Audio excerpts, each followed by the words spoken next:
Cameroon, Bandung, Africa, Bandung, to the world, Bandung. Matisse, bébé Matisse, qui a été, on lui a arraché la vie comme ça.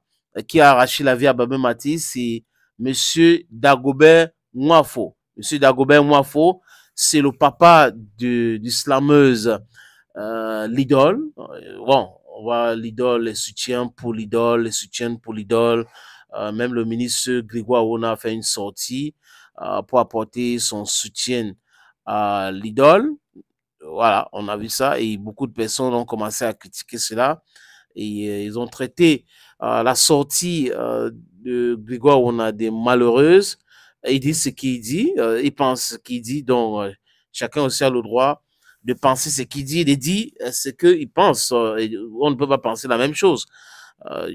Vous savez, il y en a qui vont accuser l'idole, d'autres disent qu'elle savait déjà que son père était un brut. Mais bon, vous savez, c'est son père. Un enfant ne choisit pas son papa, ni un parent ne choisit pas l'enfant. L'enfant naît et c'est comme ça. Dans le comportement de tout un chacun, surtout quand on est majeur, on doit être responsable de ce qu'on fait.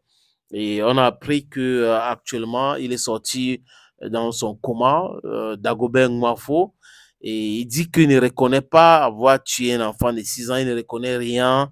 L'effet, c'est quoi? L'effet, c'est que au quartier, ils étaient dans un bar en train de boire et regarder le match de football. Et les querelles ont éclaté.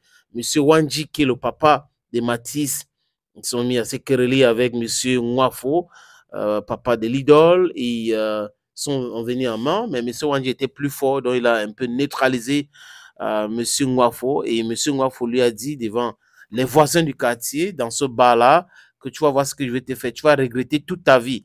Et il est allé chez lui, il aurait saisi un couteau ou il est entré chez le voisin et les autres enfants, un peu grands, 7 ans, 8 ans, ont vu papa Nwafo venir et ils se sont enfuis et se caché dans la chambre et enfermés. Et Matisse est donc resté au salon, il mangeait son pain chocolat et il est venu, il a arraché le bras de cet enfant, il a poignardé au niveau de son cou, cet enfant avec ce poignard-là, et il a commencé à toquer la porte pour en finir avec les autres, c'était compliqué, il a commencé à scanner, et après, les revenants sont sortis, et il a été frappé aussi par les voisins, et la police a intervenu rapidement, c'est pour cette raison qu'il s'est retrouvé à l'hôpital, enchaîné, et j'ai appris à travers une chaîne de télévision basée au Cameroun, Canal 2, qu'il serait au niveau de le tribunal de première instance de Yaoundé,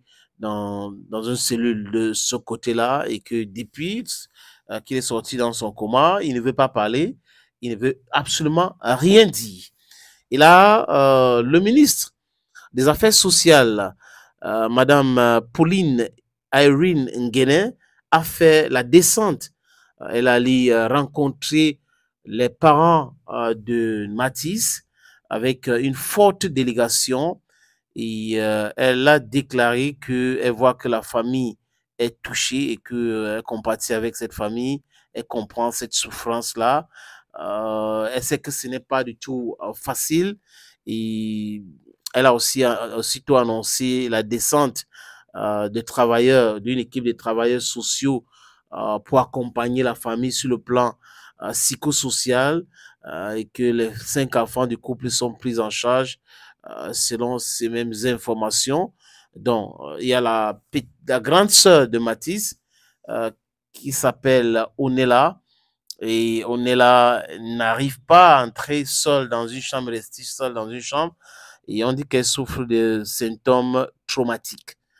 Donc, monsieur Wanji était très content de cette visite de madame le ministre ou madame la ministre Pauline Irène Nguene à son domicile et qu'ils se sont discutés que c'était bien. Donc, on espère tout simplement que la justice va faire son boulot parce que c'est le plus important.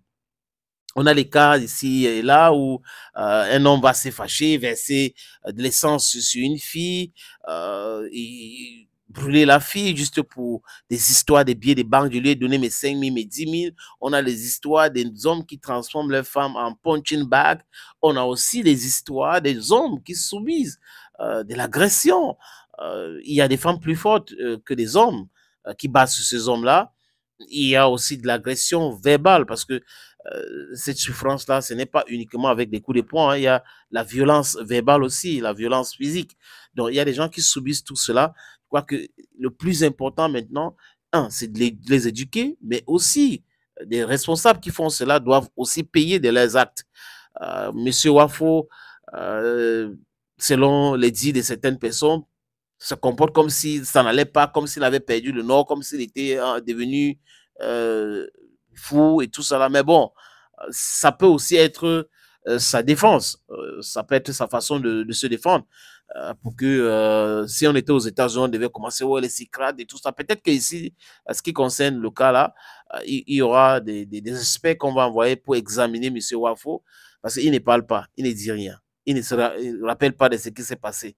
Lui, c'est rien. Donc, peut-être qu'il est rentré à la maison. Après, il y a un truc là, c'est déréglé, il a pris le couteau, il est entré. Non, c'est à la justice de nous dire le droit. Et on espère bien que il va devoir payer pour cet acte-là.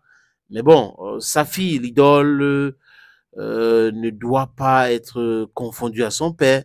C'est son père. Elle est majeure. Elle doit être responsable de ses actes et non les actes commis par son papa.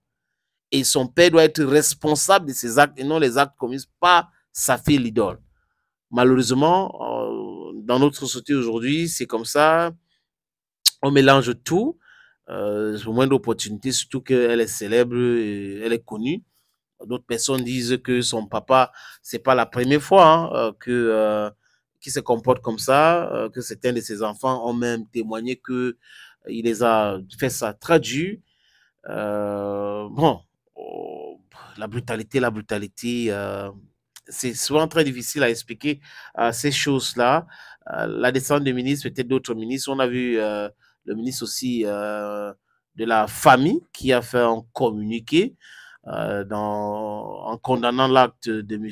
Dagobert Nwafo et en encourageant la famille parce que selon elle sait que ce n'est pas facile et c'est ce genre de réaction que les Camerounais veulent voir. C'est important d'aller sur le terrain, de voir, de constater, d'encourager la justice à faire son travail pour éviter que des cas comme ça continuent parce que on peut avoir d'autres personnes qui ont ces idées-là, que j'ai les problèmes avec mon voisin, ma voisine et que je vais régler ça comme ça. C'est une stupidité. Oh. Cameroon, Bandung, Africa, Bandung, to the world, Bandung.